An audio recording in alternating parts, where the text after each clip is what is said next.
കേരള തമിഴ്നാട് അതിർത്തിയിൽ വെള്ളറടയ്ക്ക് സമീപം തമിഴ്നാട് ഭാഗത്ത് സ്ഥിതി ചെയ്യുന്ന പ്രകൃതി സുന്ദരമായ ഒരു ജലസംഭരണിയാണ് ശിവലോകം റിസർവോയർ എന്ന ചിറ്റാർ ഡാം റിസർവോയർ. തിരുവനന്തപുരത്ത് നിന്നും 52 കിലോമീറ്റർ അകലെയാണ് ഈ റിസർവോയർ. പച്ചപ്പ് നിറഞ്ഞ കുന്നുകളും ശാന്തമായ അന്തരീക്ഷവും മികച്ച ഒരു വിനോദസഞ്ചാര കേന്ദ്രമാക്കി ഇതിനെ മാറ്റുന്നു. ജലാശയത്തിൻ്റെ മനോഹരമായ ദൃശ്യങ്ങൾ വിവിധ കടവുകളായ ശങ്കരൻ കടവ്, വൈകുണ്ഠം കടവ്, ശിവലോകം എന്നീ ഭാഗങ്ങളിൽ നിന്നും ആസ്വദിക്കാവുന്നതാണ്. ശങ്കരൻ കടവ് മുതൽ വൈകുണ്ഠം കടവ് വരെയുള്ള റിസർവോയറിൻ്റെ തീരത്തുകൂടെയുള്ള യാത്ര ആരെയും ആകർഷിക്കുന്നതാണ്. വിവിധ കടവുകളിലേക്കുള്ള പ്രവേശന മാർഗങ്ങൾ ഇപ്പോൾ തമിഴ്നാട് പോലീസ് അടച്ചിരിക്കുകയാണ്. കടവുകളിലെ കയങ്ങളിൽ ഇറങ്ങി കുളിക്കുന്നത് അപകടകരമാണ്. ജലസേചനത്തിനും കുടിവെള്ള ഉപയോഗത്തിനുമായി 1960 പണിത ഡാമാണ് ചിറ്റാർ ഡാം.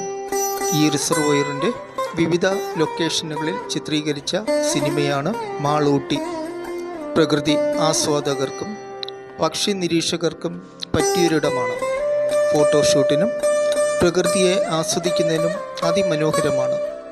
ഒക്ടോബർ മുതൽ മാർച്ച് വരെയാണ് ഇവിടം സന്ദർശിക്കാൻ അനുയോജ്യമായ സമയം.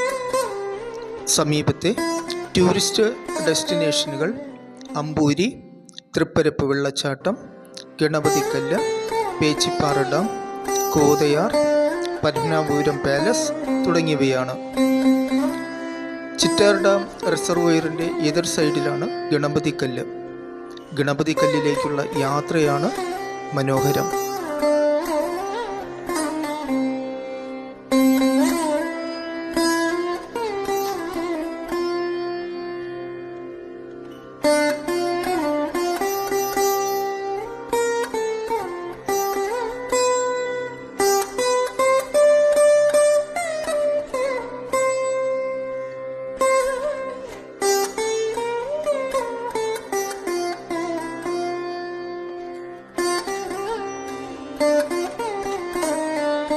റിസർവോയറിൻ്റെ തീരത്ത് പുഴമീൻ ഫ്രൈ ലഭിക്കുന്ന നിരവധി റെസ്റ്റോറൻറ്റുകളുണ്ട്. വൃത്തിയും വെടിപ്പുമുള്ള റെസ്റ്റോറൻറ്റുകൾ മാത്രം സെലക്ട് ചെയ്യുക. നിങ്ങളൊരു പ്രകൃതി സ്നേഹിയാണെങ്കിൽ, പക്ഷി നിരീക്ഷകനാണെങ്കിൽ, പുഴമീൻ ഫ്രൈ ഇഷ്ടപ്പെടുന്ന ആളാണെങ്കിൽ, ഫോട്ടോഷൂട്ടിന് താല്പര്യമുള്ള ആളാണെങ്കിൽ തീർച്ചയായും കണ്ടിരിക്കേണ്ട ഒരു ഡെസ്റ്റിനേഷനാണ് ശിവലോക റിസർവോയർ എന്ന ചിറ്റാർ ഡാം റിസർവോയർ.